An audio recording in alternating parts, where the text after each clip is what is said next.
Okay, here we have a new acquisition here at RVA, and you'll notice the license plate. This is actually a European car that was brought over by ship here to America.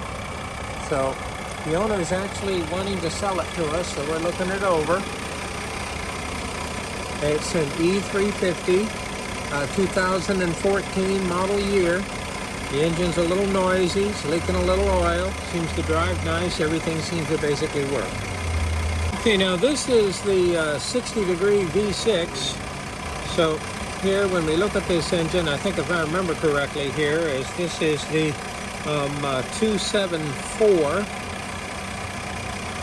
I believe, and this V8 variant would be the 276, which is turbocharged, but this is normally aspirated.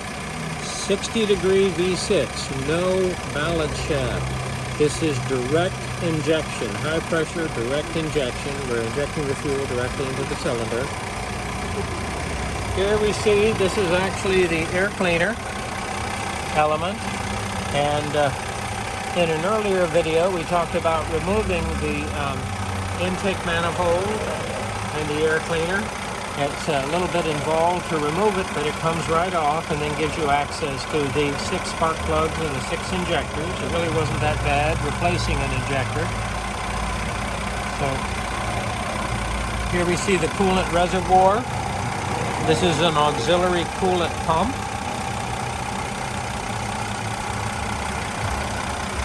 Of course, here we see the air intake, and if this had been a V8 model, I'd be using both sides. There we see the washer bottle, and here we see our anti-lock brake module, valving, and pump motor, all in one piece. Here we see the charcoal canister Purge solenoid just to the right of it. Now, one thing that's very important to us is working on air conditioning, and this is nice. The low and high side adapters are right next to each other, and this is actually a cooler.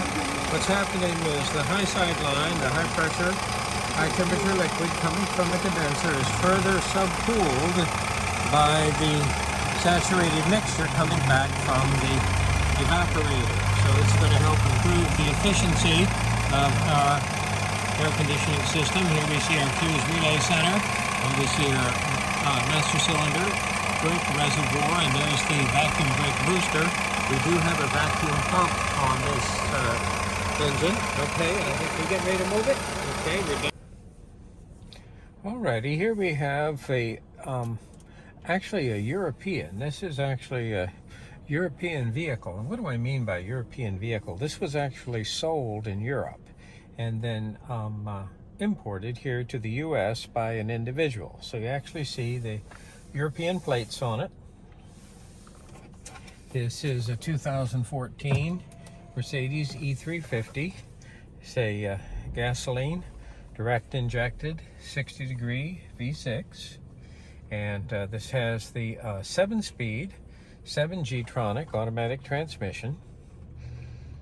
So it has our paddles here, so if we don't like what the gear it's in, we can actually select it. So it looks about the same as the American version. You'll notice, though, when we look at the emissions decal, that it doesn't state that it's for U.S. emissions. It just say it corresponds to, or I should say, is compliant to the regulations there in Europe. Well, we've worked on E350s before. This looks about the same, but this is the European version.